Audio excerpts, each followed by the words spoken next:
hormati, penceramah Al-Mukarram Ustadz Tengku Iwan JPST, para jamaah talim Indonesia Pernamta yang kami hormati.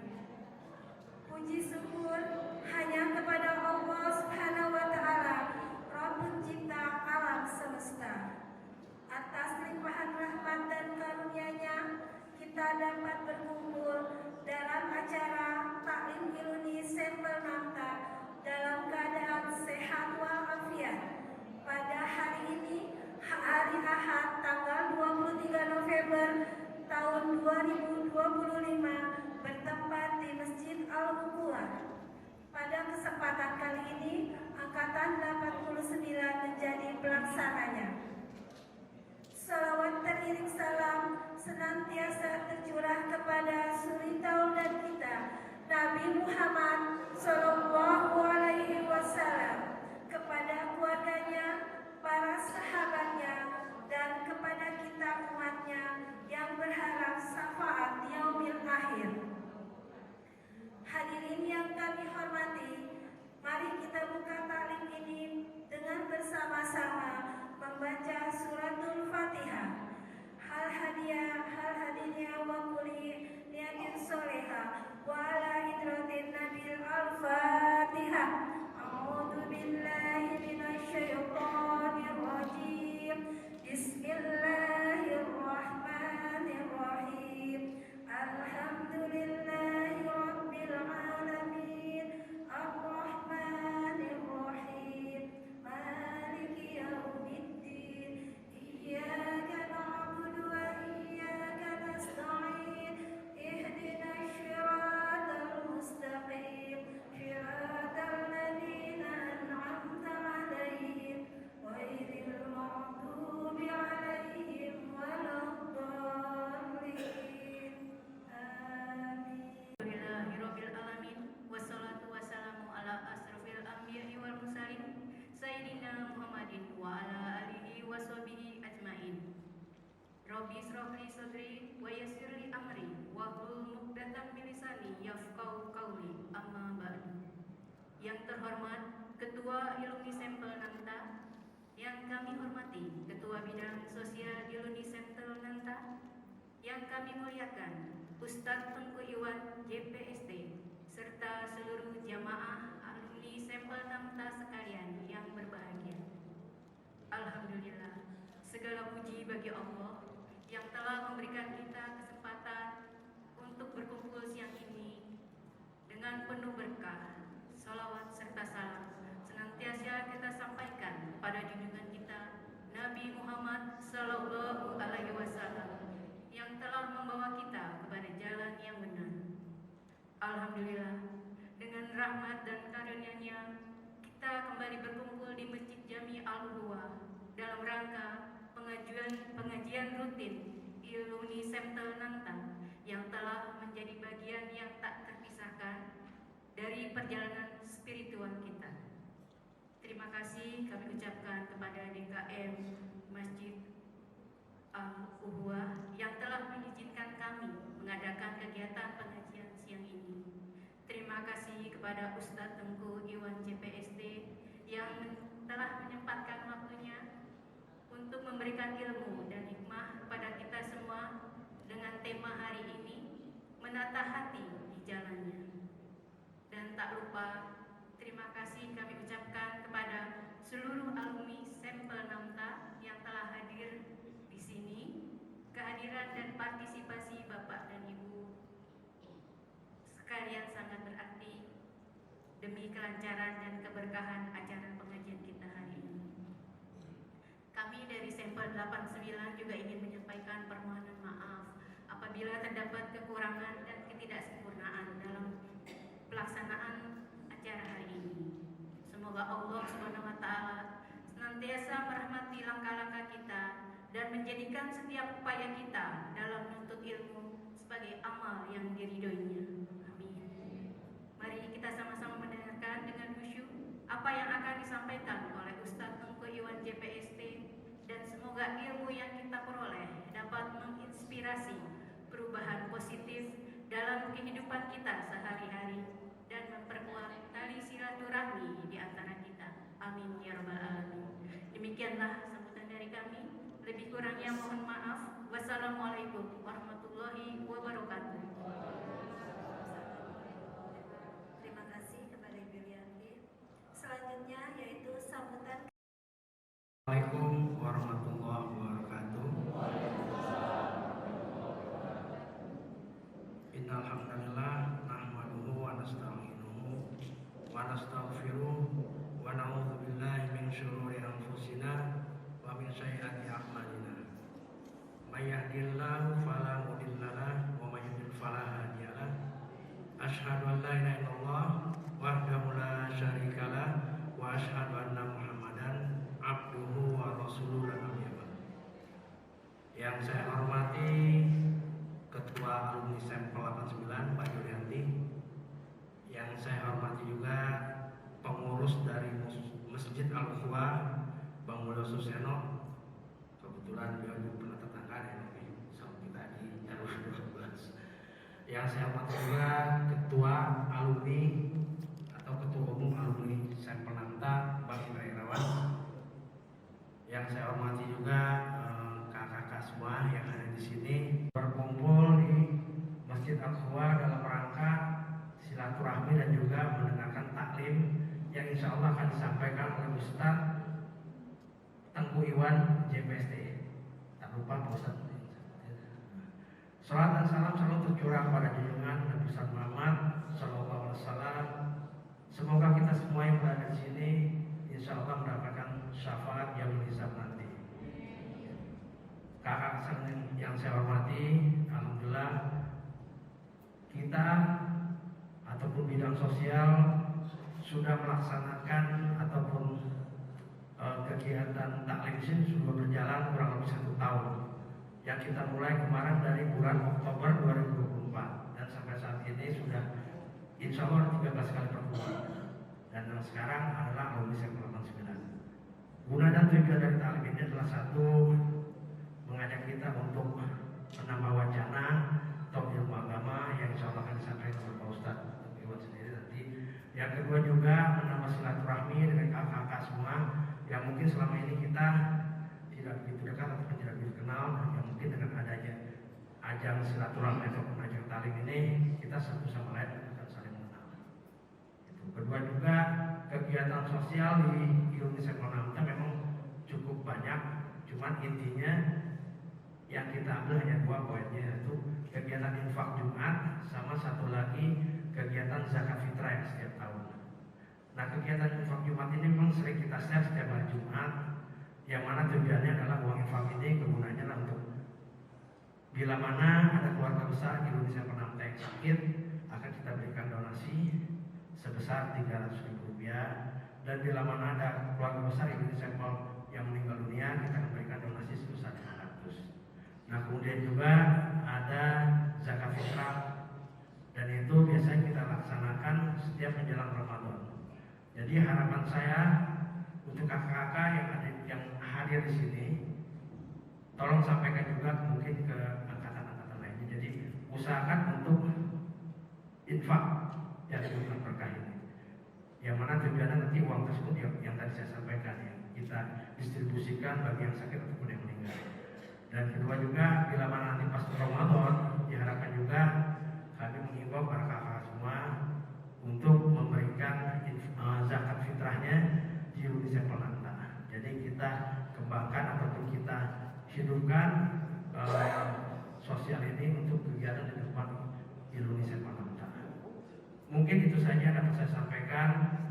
Atas kekurangannya saya mohon maaf, dan saya akhiri dengan billahi taufiq wal hidayah. Assalamualaikum warahmatullahi wabarakatuh.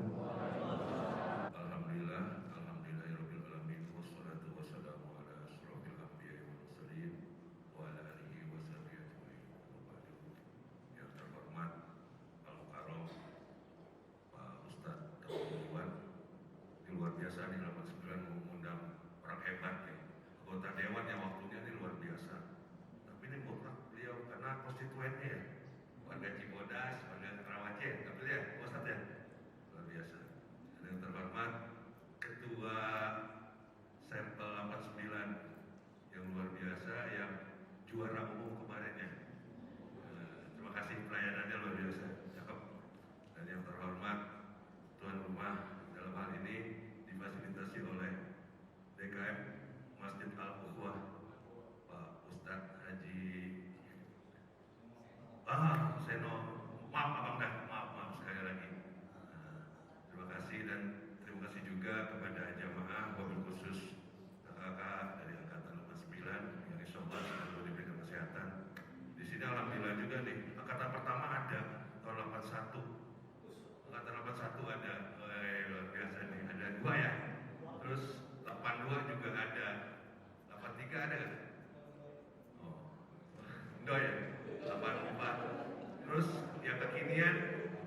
Oh ada Okan. Berapa kan? Angkatan berapa kan? 99. Terima kasih. Insya Allah si Ane ini berjalan dengan baik dan lancar. Tadi saya dengar ada pantun. Makanya gue sedikit ngoreksi dari pantun. Boleh nggak berpantun? Boleh. Makan sarimi lauk ikan.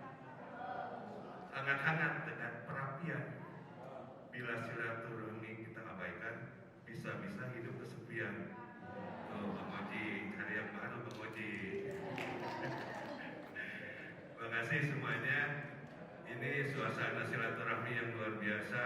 Yang alhamdulillah Ketua Bidang Sosial ini ide programnya ini setiap bulan ya mengadakan pengajian rotunya ini dari angkatan ke angkatan silaturahmi yang luar biasa karena tujuan dari Iluni ini juga yang utama adalah menjalin silaturahmi. Ini juga sekedar pemberitahuan masa bakti kami ini pengurus ini tinggal menghitung 1,5 bulan lagi. Jadi insya Allah tanggal awal minggu pertama Januari itu akan ada musyawarah besar Iluni Sampel Nafta yang akan memilih ketua umum yang baru dan pengurus yang baru nantinya. Saya juga dalam momen ini memohon maaf apabila di periode yang saya pimpin ini banyak sekali kekurangan, banyak sekali kelemahan. Tujuan kami hanya satu, menciptakan silaturahmi antar alumni dari tahun 81 sampai yang terus menerus sampai ya angkatan seterusnya lah, the next, yang insya Allah menjadi ikatan yang kita sampai ke surga nanti ada Indonesia Penantel Paidon ya. Sekali lagi terima kasih angkatan sampel 89, pelayanannya mantap. Akhirul kalam wabillahi taufiq wal hidayah. Wassalamualaikum warahmatullahi wabarakatuh. Assalamualaikum warahmatullahi wabarakatuh.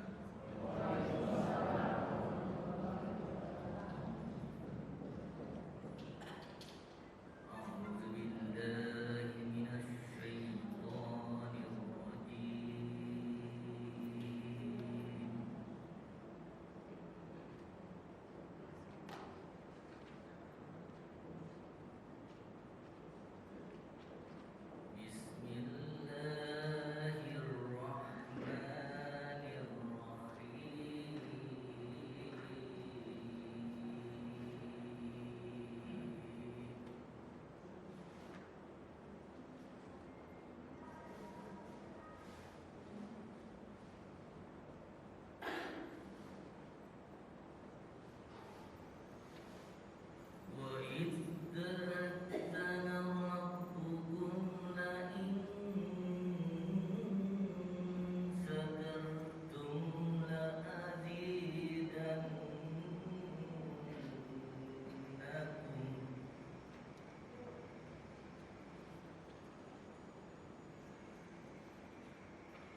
Musa berkata, "Jika kamu dan orang yang ada di bumi semuanya mengingkari nikmat Allah, maka sesungguhnya Allah Maha Kaya, Maha Terpuji. Apakah belum sampai kepada berita orang-orang sebelum kamu, yaitu kaum Nuh, 'Ad, Samud, dan orang-orang setelah mereka? Tidak ada yang mengetahui mereka selain Allah. Rasul-rasul telah datang kepada mereka membawa bukti-bukti yang nyata. Namun mereka menutupkan tangannya ke mulutnya karena kebencian dan berkata, sesungguhnya kami tidak percaya akan bukti bahwa kamu diutus kepada kami, dan kami benar-benar dalam keraguan yang menggelisahkan terhadap apa yang kamu serukan kepada kami. Maha benar Allah dengan segala firman-Nya. Ya Allah, rahmatilah kami dengan Al-Quran.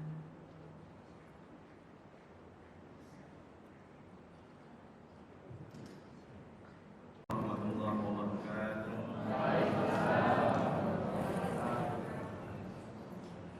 Alhamdulillah, alhamdulillahilladzi hadana li hadza wa ma kunna linahtadiya laula an hadanallah.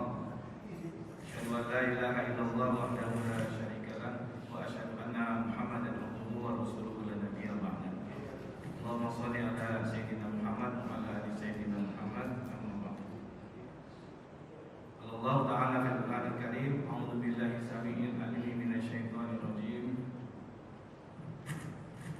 Bismillahirrahmanirrahim. Tabarakalladzi biyadihil mulku wa huwa 'ala kulli syai'in qadir. Alladzi khalaqal mauta wal hayata liyabluwakum ayyukum ahsanu amala. Shadaqallahul 'azim. Sama-sama kita hormati Ketua Iluni Bapak Indra, Ketua Iluni Sampel 89 Bapak Junian. Ya, Ibu Mulyadi, mana istri saya tadi? saya udah bilang tadi, kayaknya ketuanya Mulyadi, bukan katanya, ini ketua panitia. Kalau Pak Junior bidang sosial ya.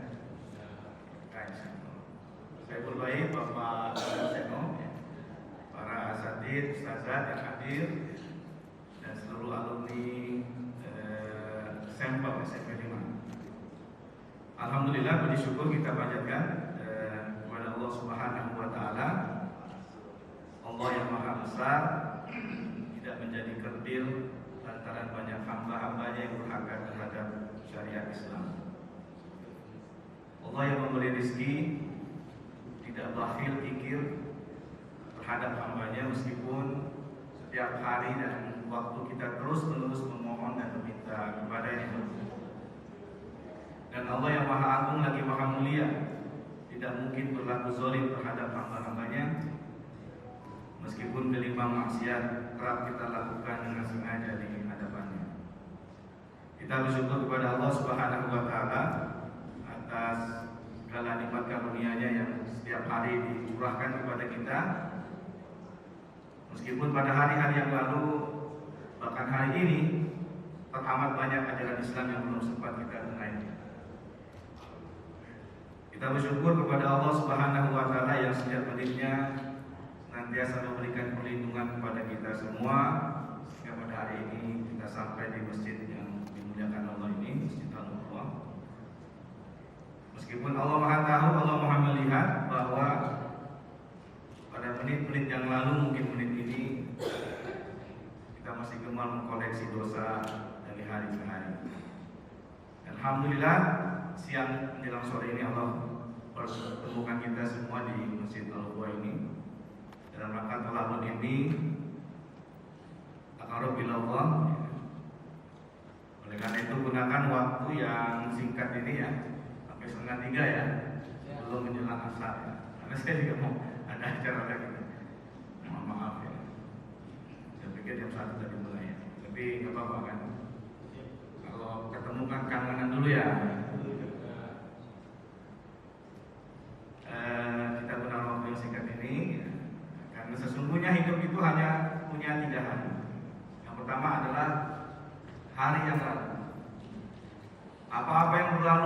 tidak mungkin terulang, terganti. Yang lalu biarlah apa lagunya ya. Sehingga 1 menit yang sudah kita lewati itu jauh lebih panjang dari 10 jam ke depan, karena sudah terlewat. Yang kedua adalah hari esok. Tidak ada satupun di antara kita, hatta ulama sekalipun, yang mampu menerka akhir hidupnya dalam hitungan jam bahkan menit ke depan. Berapa banyak anak-anak yang lebih muda dari kita secara usia, badannya sehat, tegar, sispek, atletis, besok meninggal dunia. Tapi ada orang-orang tua yang sudah sakit bolak-balik masuk rumah sakit, langganan diinfus sampai hari ini belum mati-mati. Nah, itulah ajal. Dan yang ketiga adalah hari ini, saat ini, sekarang. Oleh karenanya setiap kesempatan sekarang, saat ini harus menjadi momentum bagi kita semua untuk bisa lebih dekat, sedekat-dekatnya dengan Allah Subhanahu. Dengan kata lain, hidup harus bermakna, baik untuk diri kita, keluarga, dan juga masyarakat. Luar biasa di panitia memproduksi terus kebaikan, menyelenggarakan acara seperti ini. Kalau terus-menerus kita memproduksi kebaikan, maka kita akan surplus kebaikan.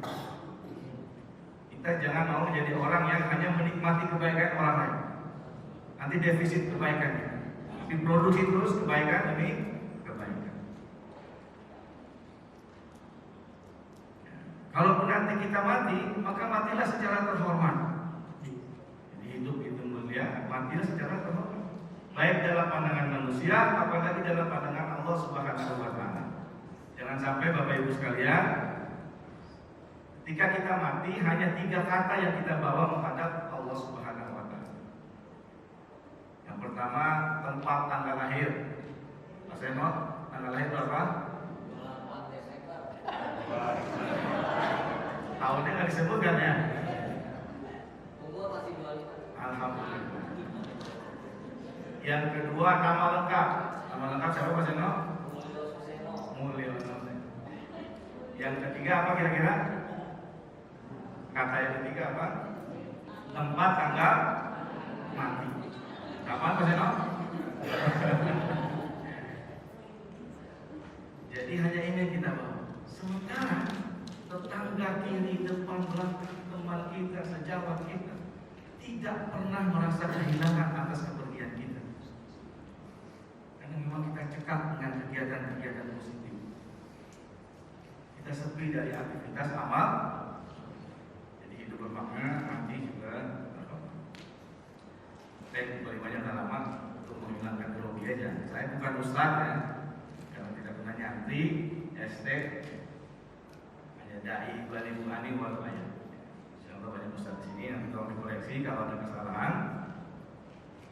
Ustaz sekarang dibagi 3, yang nulis dari kanan bahasa Arab, backgroundnya memang pesantren. Ada ustaz kiri, nulisnya dari kiri.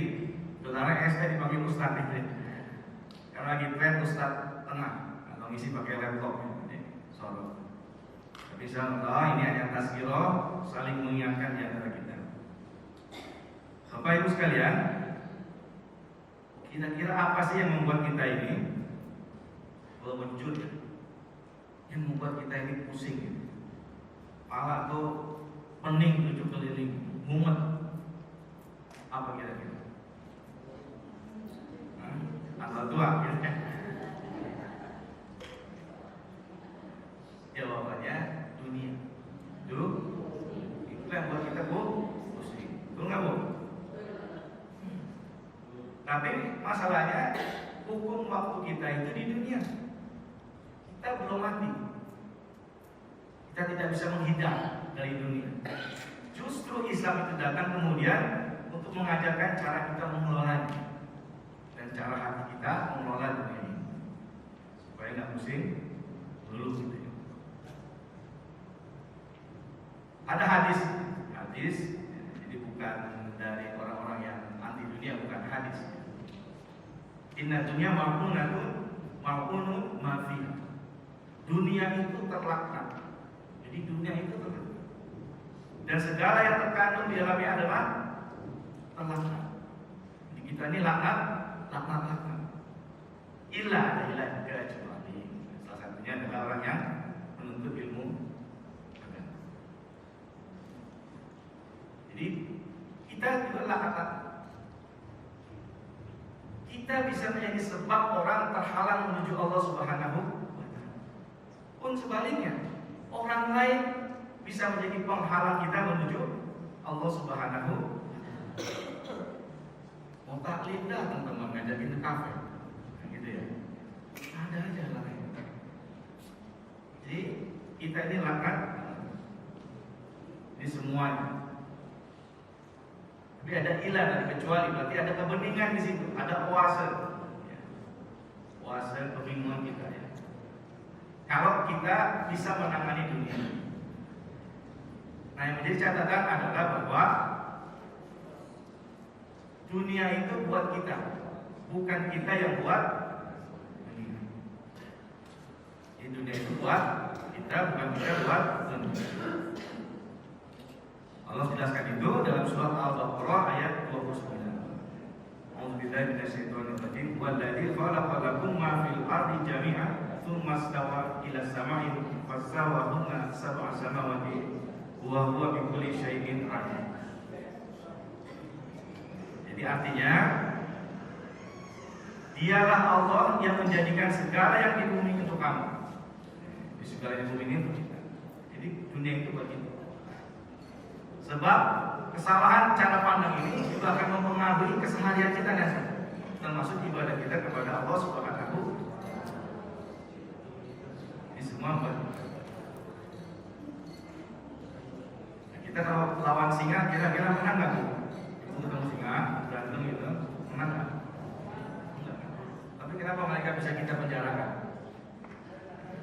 Karena mereka buat kita, semua buat manusia. Nah, ikhwah fillah rahimahullah, hidup itu tidak satu warna. Jadi ada banyak warna. Ada suka, ada duka, sedih, bahagia.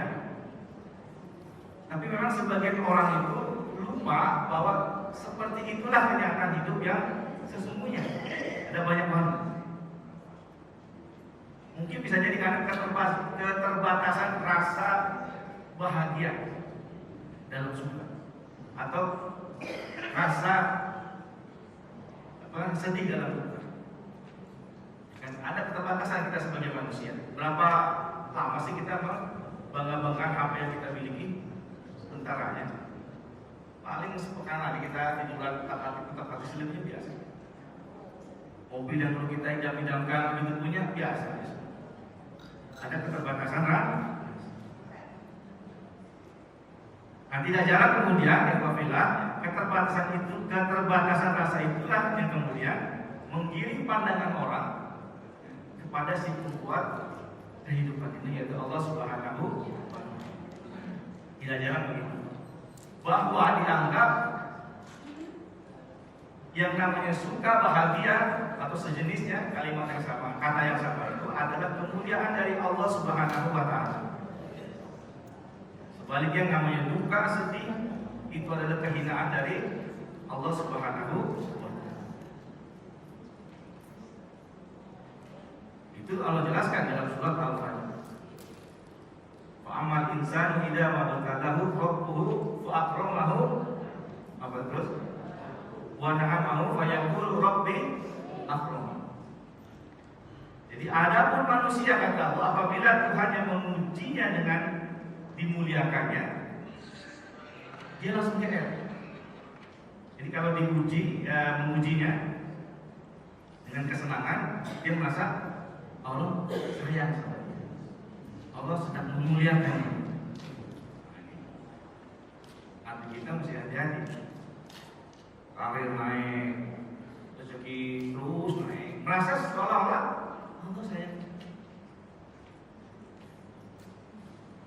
Kemudian ayat selanjutnya, wa amal insanu idza mabtalahu faqadara alaihi rizqahu fa yaqulu rabbi ahad. Jadi apabila Tuhan memujinya lalu membatasi rezekinya, maka dia berkata Tuhanku menghinakan. Ini kalau susah sempit seolah-olah Tuhan tidak sayang. Jadi fakta takaran kemuliaan dan kehinaan itu dalam pandangan itu kaitannya dengan seberapa besar anugerah yang kita dapat. Semakin tinggi nikmat seolah-olah semakin mulia. Semakin kaya seolah-olah semakin mulia. Semakin miskin seolah-olah semakin hina.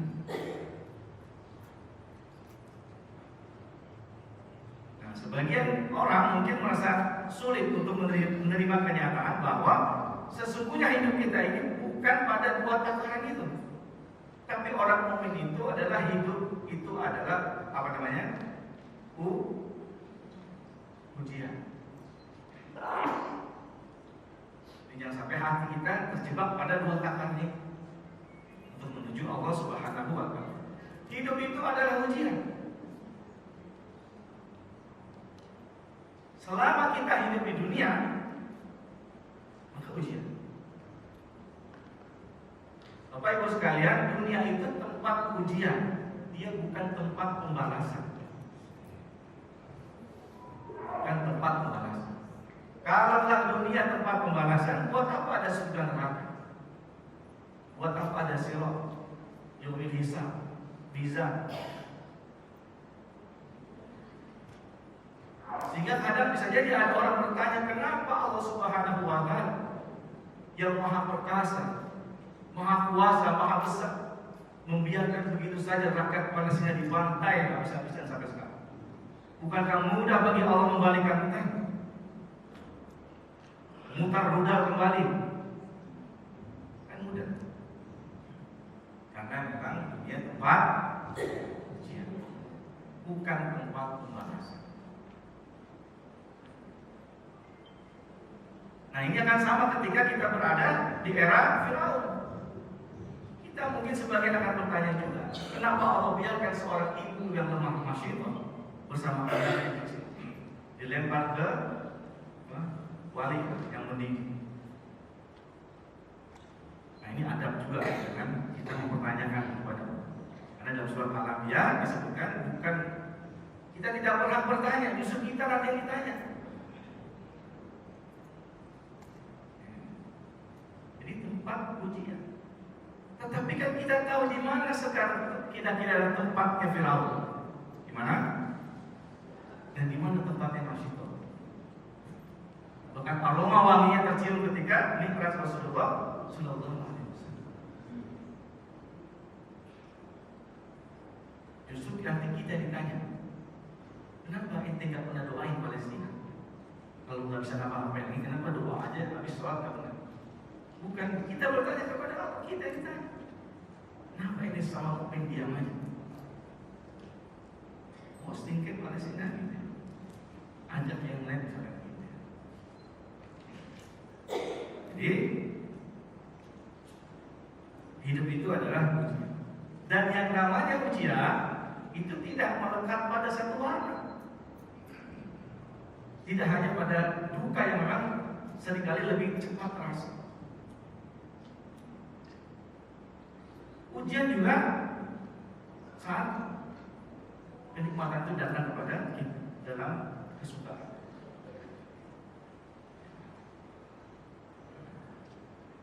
Jadi cara pandang. Jadi kalau nikmat Allah hanya diterjemahkan hanya dari satu sisi kesenangan saja, maka nanti banyak orang terjebak pada kedangkalan nalarnya sendiri. Dia hanya akan bersyukur ketika anugerah itu melimpah pada diri. Dia akan bersyukur, akan berterima kasih kepada Allah Subhanahu wa Ta'ala.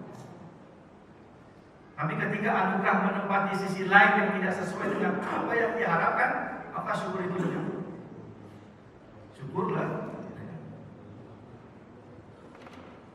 terganti dengan kekecewaan. Dan kita dari Ustaz Seno membacakan ayat yang sering mengingatkan kita ya, dengan syahdu.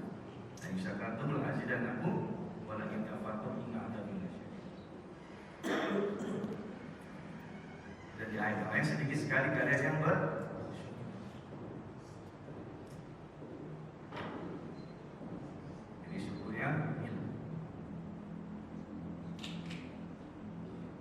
hujan, ya hujan. Begitu panas nih. Namanya apa sih? Lagi jalan ketemu teman, nanti gimana kabarnya? Ya, alhamdulillah sih, ditakan. Ya, alhamdulillah sih. Alhamdulillah. Alhamdulillah, Allahu Akbar gitu. Begitu jawab, ya alhamdulillah sih. Pundi-pundinya padahal banyak di rumah gitu ya. Orang kasih penuh, tapi masih ya alhamdulillah sih. Oke ya, koreksi loh. Memang sedikit kan kita musuh. Kita ya, maksa. Kita kata hadirin, careless, ente kali serah. Padahal ikhwan dan akhwat sekalian, cocok tidaknya sebuah harapan kita dengan kenyataannya Allah berikan kepada kita itu kalkulasinya luas, tidak matematis. Kalkulasinya luas. Misalkan mungkin kita suka kecewa ya, udah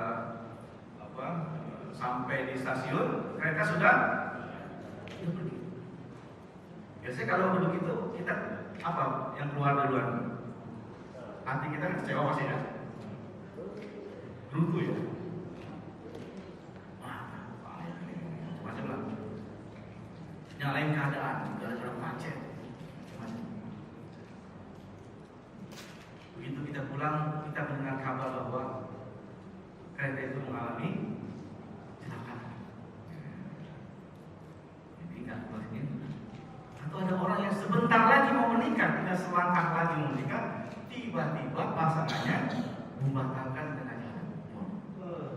Nah, langsung yang kopi gereng lupa, nggak jadi. Apalagi ini kan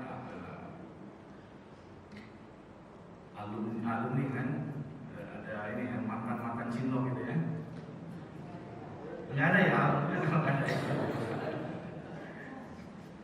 Ada ustaz bilang gini, menikahi orang yang kita cintai itu kemungkinan rata-rata gagal, tapi mencintai orang yang kita nikahi kewajiban.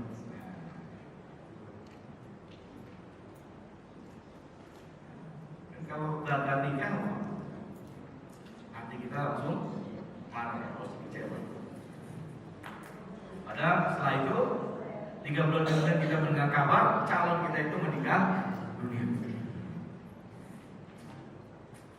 Jadi itulah cara kita mengelola agar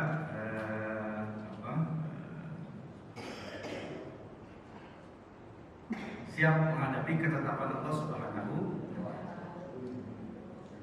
Nah, Ibu Filar rahimahullah,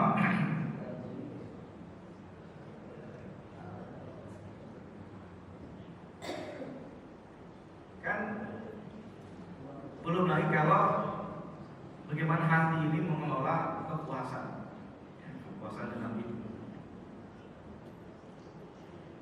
Kita kalau duduk sebentar begini merenung gitu ya, kita perhatikan ini hati kita ini, itu traffic keinginannya kan banyak, mana-mana. Karena mungkin fisik kita di sini, tapi kan ini kita udah, hati kita udah, sama otak kita udah mikir mau begini, mau begitu, besok mau begini. Begitu, traffic iroda keinginan manusia itu luar biasa. Nah, yang namanya kepuasan itu tidak ubahnya seperti ketika kita kehausan. Ketika kita minum teh manis hangat di bawah terik matahari. Semakin kita minum, kita akan semakin manis ya, penting ya, sehat. Semakin kita redup, kita akan semakin dahaga. Hingga akhirnya kemudian kita nggak sadar tiba-tiba perut kita ini udah udah terisi penuh dengan air, lalu lumai, lemas, tak berdaya. Coba deh kalau mau sholat tahajud, yang lain makan dulu misalkan 2 piring. Kita berdaya kalau sholatnya gitu. Jadi kadang-kadang ruhiyah itu bertolak belakang dengan keinginan fisik. Makanya ada sahur. Tapi memang hampir semua orang bahkan yang acuh tidak acuh terhadap apa yang namanya berpuasa. Setiap orang itu pasti ingin hidupnya berkecukupan, gitu kan? Artinya nggak begitu. Atau bahkan ingin berlebihan. Ibu mau banyak atau mau cukup, Bu? Cukup. Pintar ya Pak Seno, Ibu ini ya. Karena kalau banyak belum tentu cukup. Tapi kalau cukup, mau umroh, cukup ya. Mau beli mobil, karena dalam gambaran banyak orang, kalau hidup kita tercukupi, bahkan kalau bisa berlebih, seolah-olah gitu ya, senyum kita bisa mengembang, pikiran nggak stres soal gitu. Nah pertanyaannya, apakah benar demikian? Apakah seperti itu kenyataannya sesungguhnya? Kalau kita mau merenung sejenak, enggak juga. Tidak sepenuhnya benar. Malah justru ada orang yang paling gelisah hidupnya justru ketika dia sudah berada pada puncak prestasi hidupnya. Ya. Dia paling gelisah dari yang lain justru pada saat dia sudah berada pada puncak prestasi. Hatinya punya resah.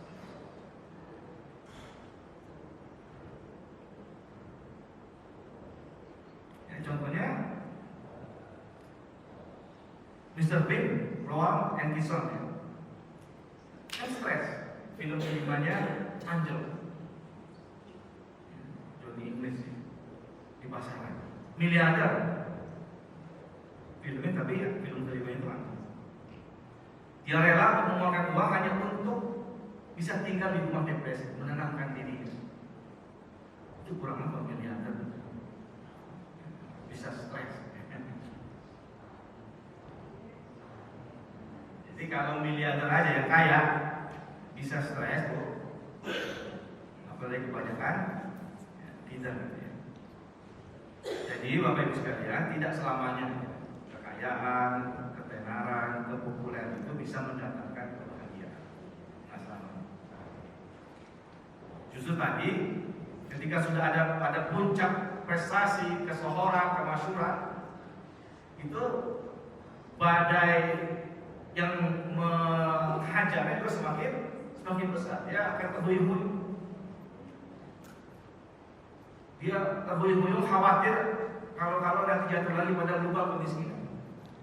Khawatir kalau nanti jatuh lagi pada lubang ketidaktenaran, ketidakterkenal. Jadi kalau sedang berjaya saja manusia bisa begitu, apalagi kebanyakan. Tapi itulah potret Bapak Ibu sekalian, itulah potret hati manusia. Dan itulah potret dari sisi lain yang menggambarkan rasa ketidakpuasan orang, ketidakpuasan hati kita manusia. Bayangan obsesi ingin kaya, ingin terkenal, itu kadang-kadang begitu brutal sehingga membuat kita gelap mata, lalu menabrak pagar halal dan haram. Bahkan yang syubhat mulai dicicip-cicipi. Syubhat itu kayak hotel rolling door. Begitu kita sering terbiasa, itu pindahnya cepat ke yang haram. Cicip-cicip gitu ya. Makin banyak makin mudah bergeser. Jadi itulah hati kita manusia. Nah, orang kan kadang susah ya menerima kenyataan. Apalagi kalau kenyataan hidupnya itu tidak sesuai dengan apa yang dia inginkan. Maka hati kadang-kadang suka tidak menerima, sulit menerima kenyataan hidup dalam himpitan, kesusahan, kesedihan.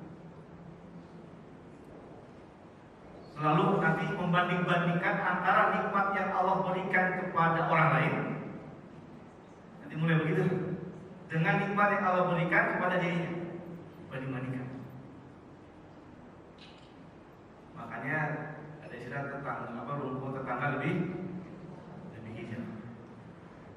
Nah, yang jadi persoalan adalah ketika dia mulai membanding-bandingkan antara nikmat yang diberikannya kepada orang lain dengan nikmat yang diberikan kepada dirinya, justru dia terjatuh pada rasa ketidakpuasan tadi. Rasa tidak puas. Dapat gunung satu pengen nggak ada habis. Jadi dia tidak lagi bisa mendalami atau menelusuri yang dia harapkan. Hidup itu kan kita dituntut untuk bisa mengambil hikmah dari setiap peristiwa yang silih berganti datang kepada kita.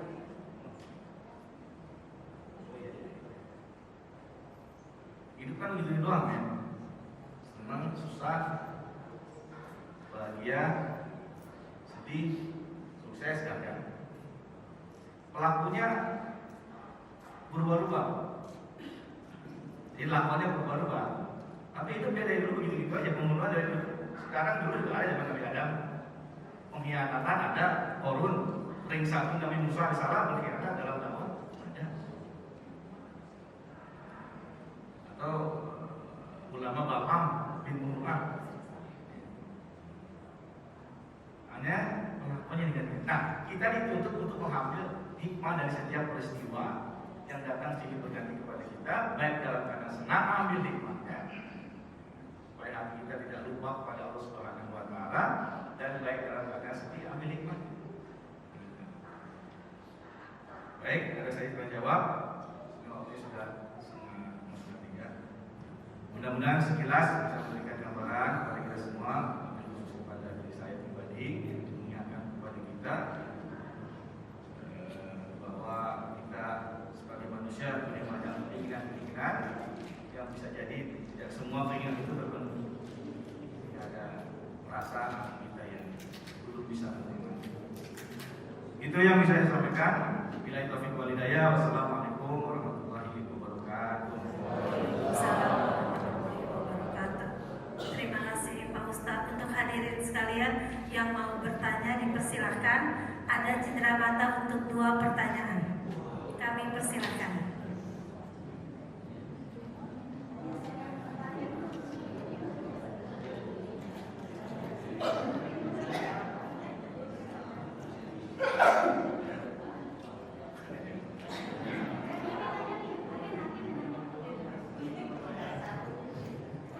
Assalamualaikum warahmatullahi wabarakatuh. Mau nanya sedikit Pak Ustadz. Tadi kalau nggak salah ada kadang kita tidak sesuai dengan takdir yang sudah kita terima gitu. Maksudnya kita pengennya begini, tahu-tahu dapetnya begitu gitu ya. Itu bagaimana caranya supaya kita meyakinkan diri kita sendiri untuk bisa tetap bertawakal kepada Allah dengan menerima kenyataan takdir yang sudah kita terima. Itu saja mungkin Pak Ustadz.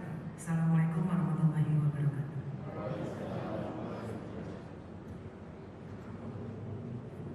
Untuk 1 pertanyaan lagi dari yang laki-laki.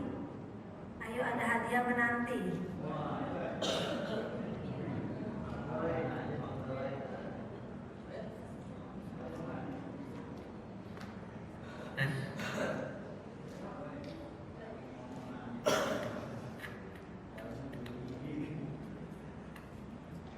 Bismillahirrahmanirrahim. Assalamualaikum warahmatullahi wabarakatuh.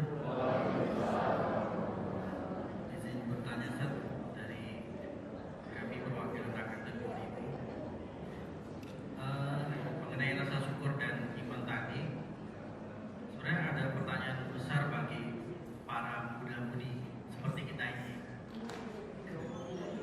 yaitu kadang gengsi atau semangat beribadah itu kan naik turun saja. Ntar kita lagi senang-senangnya ibadah,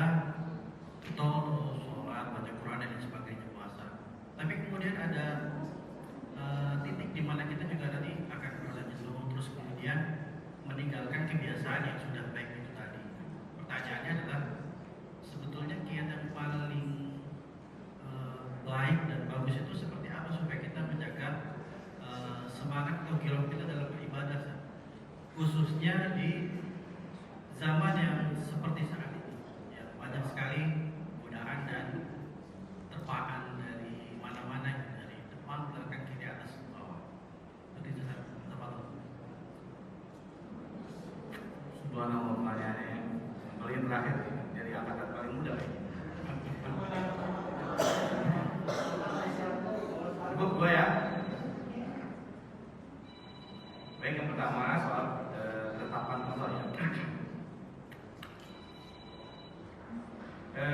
Dalam kacamata manusia itu, ketetapan Allah Subhanahu wa Ta'ala itu dia bisa berupa bentuknya kesenangan atau kesedihan,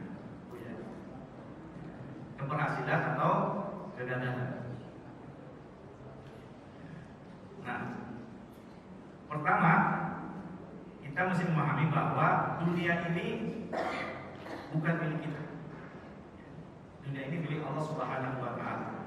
Allah yang berkehendak, ya Bu ya, Allah yang berkehendak dan Dia punya ketetapan.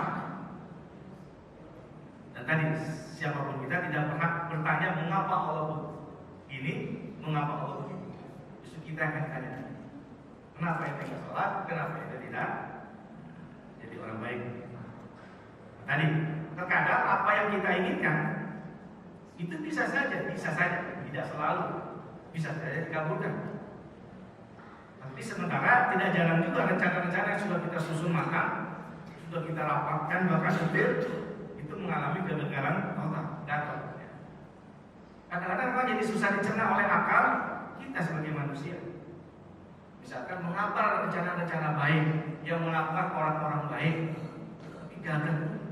Sementara ada rencana jahat, orangnya juga orang jahat, kerjaannya berbuat kejahatan, tapi sukses.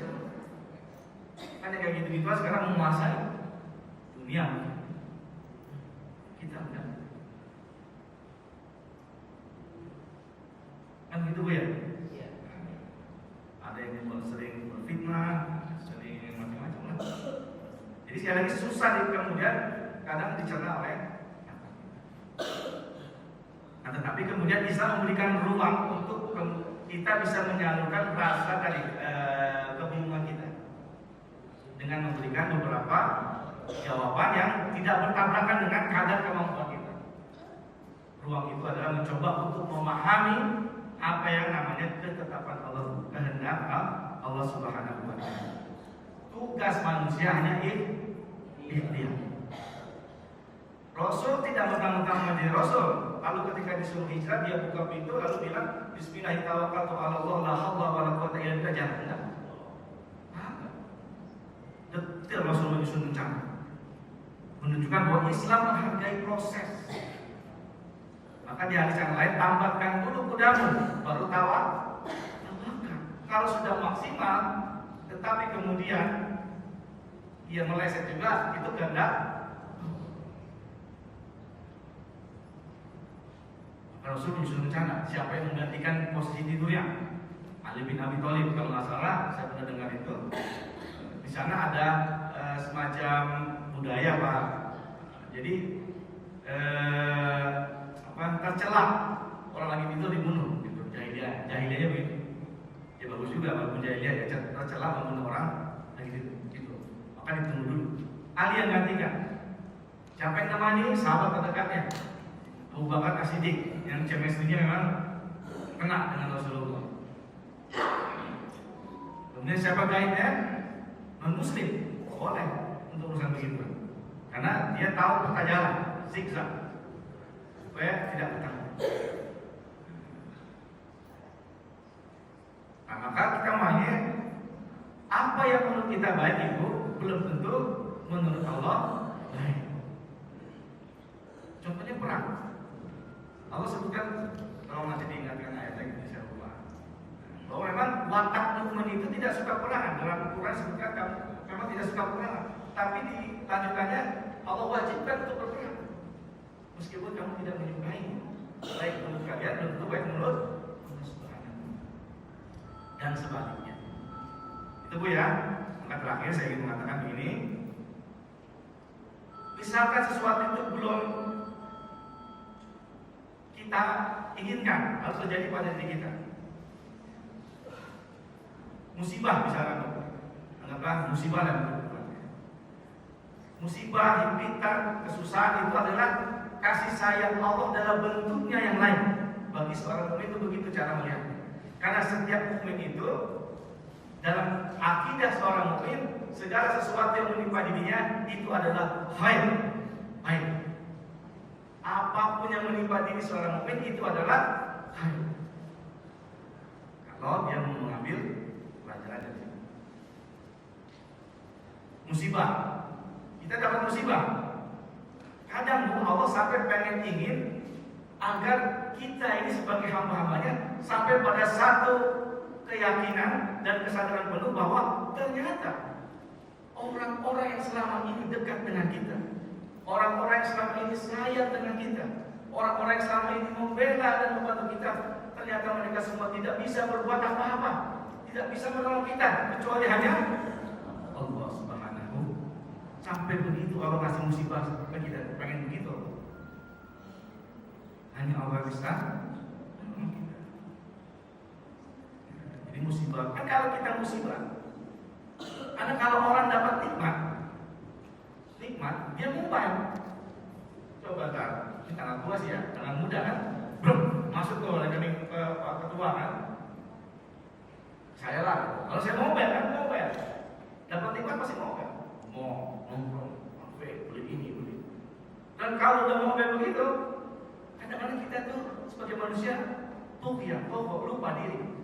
Nah, Allah kasih musibah untuk sebentar aja gitu, terus sampai meninggal. Kan kalau udah rumah sakit apa coba? Yang kita ingat apa? Kalau udah rumah sakit apa? Udah ICU masuk, pasti kita zikiri, nggak mampu gitu.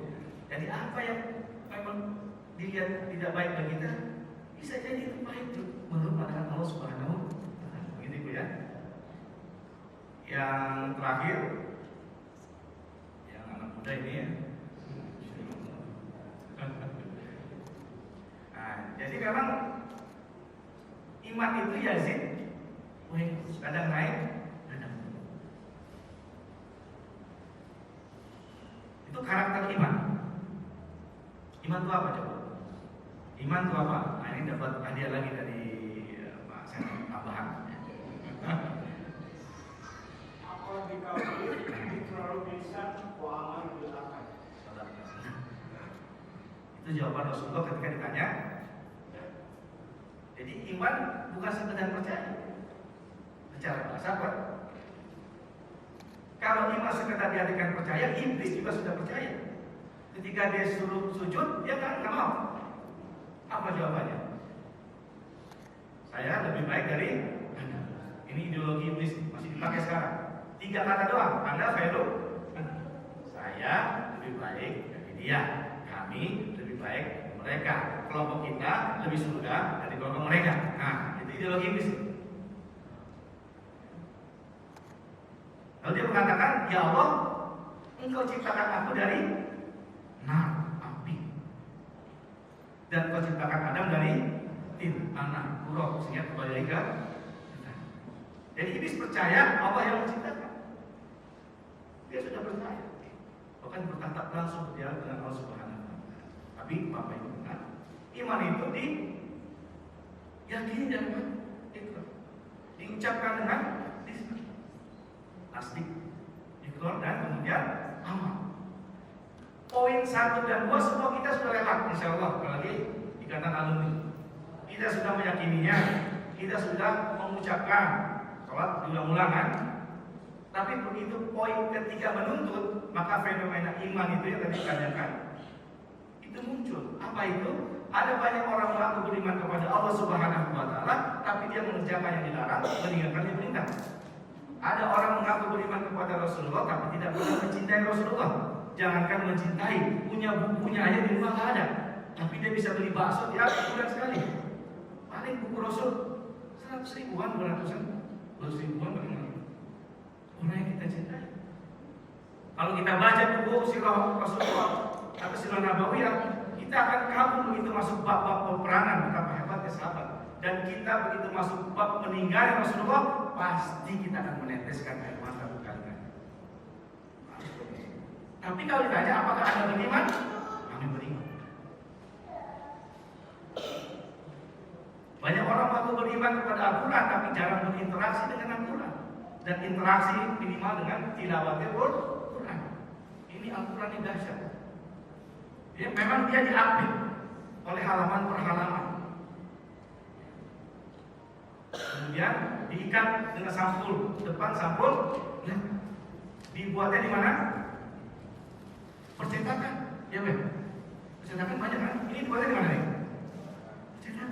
Tetapi begitu Bapak Ibu baca, kalam Allah. Artinya bukan satu ayat, satu huruf. Tapi kalau ditanya beriman kepada Al-Quran. Jadi banyak orang mengaku beriman, dan begitu fenomena itu muncul. Bapak Ibu, iman tanpa amal tanpa iman apa jadinya? Beramal tapi nggak beriman, apa jadinya? Ya, debu, sia-sia. Kurang apa baiknya Lady Diana? Dia berani salaman sama orang leprak, kita belum tentu berani. Sosialnya tinggi, tapi kita harus yakin kalau dia tidak beriman kepada Allah, maka tempatnya adalah manusia. Ya, jadi amal tanpa iman sia-sia. Nah, sekarang iman tanpa amal. Balik apa? Tadi amal tanpa iman sia-sia. Sekarang iman tapi nggak ada amal. Apa? Hah? Apa? Tenet. Hah? Buih tadi Pak. Bohong. Yang mana buktinya Anda beriman kepada Allah Subhanahu wa Ta'ala kalau Anda tidak pernah menjalankan perintahnya? Mana buktinya Anda beriman kepada Rasul kalau Anda tidak pernah junah? Mana buktinya Anda beriman kepada Quran kalau Anda tidak pernah usia 60, 70, masa belum khatam-khatam sekali bertilawah Quran? Kan problem. Yang takut bacaan belum bagus, tetap dapat. Nah itu jadi Yazid Bain. Karakternya begitu, kadang naik, kadang turun. Gak mungkin naik terus. Tidak begitu. Kayak sigma longitudinal, sinus kosinus. Ada saat tadi disampaikan iman naik, ada saat iman turun. Begitu. Nah kita pengen naiknya banyak, turunnya dikit. Naiknya banyak, turun dikit. Naik banyak, lama-lama. Yang repot bu, naiknya dikit, sholatnya jarang di masjid, yang laki ya, tilawah jarang gitu. Dosanya banyak, naiknya dikit. Lama itu, nah pertanyaan terakhirnya, bagaimana caranya dia ngecasnya? Ini terakhirnya. Cepat satu, pertama pola begini. Ini luar biasa saya belajar begini harus diperhatikan. Sahabat belajar dengan Rasulullah, berawal di rumah Arqam bin Al-Arqam. Saya pernah dengar ceramah, bahwa bisa dikoreksi, jadi nggak tahu nyari-nyari di kubung belum ketemu, tapi dengar ceramah. Abu Bakar tidak pernah hadir bersama Rasulullah dalam taklim itu 4 kali katanya. Walau jawabannya jauh. Itu Abu Bakar As-Siddiq, sahabat satu-satunya yang menemani Rasulullah bersembunyi di gua Sur. Sahabat yang dijamin masuk surga. Khalifah pertama, sahabat yang mendapat gelar As-Siddiq. Sahabat yang kata Rasulullah, apabila keimanan seluruh kaum mukmin ditimbang dengan iman sahabat, Abu Bakar masih tenang nih. Di gua Sur Rasul lagi tertidur, tidur di pangkuan Abu Bakar, menggambarkan betapa dekatnya kedua orang ini. Mungkin Bapak dekat dengan Pak Seno, tapi kalau naruh kepala di bahunya Pak Seno itu bikin-bikin juga gitu ya. Ini Rasulullah Abu Bakar. Abu Bakar tidak tidur, dia tutup lubang-lubang, ada satu yang tutup kan, keluar digigit. Lihat apa yang dilakukan Abu Bakar. Dia tidak berteriak sama sekali, tidak mengeluarkan kata-kata yang khawatir, timbul kegaduhan. Dia tahan sakit yang begitu luar biasa hanya karena ada orang yang paling dia cintai melebihi cintanya terhadap dirinya sendiri sedang tertidur pulas di pangkuannya, yaitu Rasulullah Sallallahu Alaihi Wasallam. Hingga gak tahan, air matanya menetes. Mau nangis, air matanya menetes ke pipi Rasulullah.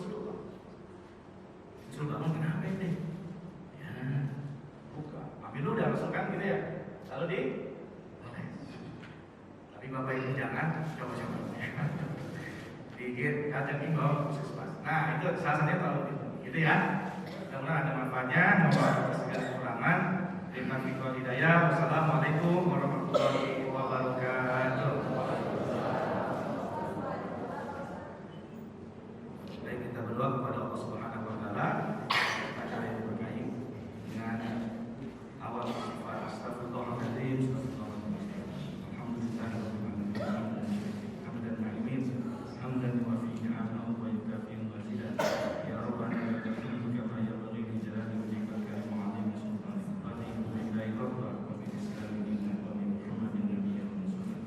Rabbana la tuzigh qulubana ba'da idh hadaytana wa hab lana min ladunka rahmatan innaka antal wahhab. Rabbana zalamna anfusana wa in lam taghfir lana wa tarhamna lanakunanna minal khasirin. Allahumma ighfir lana wa liwalidina warhamhum kama rabbayana shighara. Rabbana hab lana min azwajina wa dhurriyyatina qurrata a'yun waj'alna lil muttaqina imama.